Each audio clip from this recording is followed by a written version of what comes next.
৩০০ রানের উইকেটে ২৫০ পার করতে পারল না বাংলাদেশ দল। তানজিম হাসান সাকিবের ক্যামিওতে লড়াইয়ের পুঁজি পেল, তবে সেটার প্রেমাদাসার ব্যাটিং সহায়ক উইকেটে যথেষ্ট নাকি সে নিয়ে প্রশ্ন তোলাই যায়।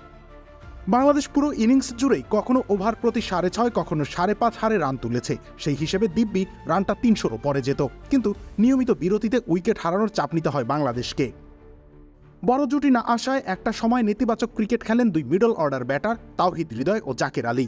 তাদের জুটি কার্যত দলের রানের গতি কমিয়েছে, দলকে ম্যাচ থেকে সরিয়ে দিয়েছে।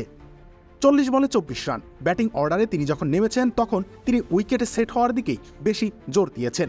যখন পাওয়ার হিটিং করতে গিয়েছেন তখনই আউট হয়ে গেছেন। জাকের আলী এই কৌশলে আগের ম্যাচে সফল হয়েছেন, এই ম্যাচে তার নিয়মিত প্ল্যান কোনো কাজে আসেনি।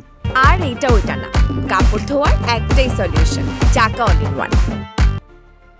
একটা প্ল্যান বির দরকার ছিল, সেটা আনতে পারেননি তিনি। পাওয়ার হিটিং শেষে ১০ ওভারের জন্য জমিয়ে রেখে ৯০ দশকের মতো একালেও সফল হওয়া যায় না। আন্তর্জাতিক ক্রিকেট এখন পাল্টে গেছে, সেই বদলে যাওয়া ধারার সাথে তাল মেলাতে পারছে না বাংলাদেশ। একই কথা তাওহিদ হৃদয়ের ক্ষেত্রেও প্রযোজ্য। তিনি হাফ সেঞ্চুরি করেছেন, কিন্তু ৫১ রান করেছেন ৬৯ বল খেলে। মিডল অর্ডারে এমন ৭২-৭৩ স্ট্রাইক রেটের ইনিংস পুরো ব্যাটিং অর্ডারকে চাপে ফেলে দেয়। তিনিও শেষের জন্য হাত খুলে খেলাটা জমিয়ে রেখেছিলেন, রান আউট হয়ে বাংলাদেশের সম্ভাবনাও জমা দিয়ে আসলেন।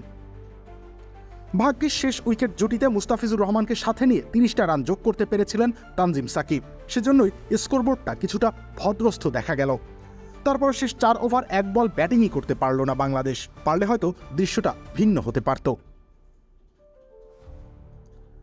রবিউল ইসলাম রনি, খেলা ৭১।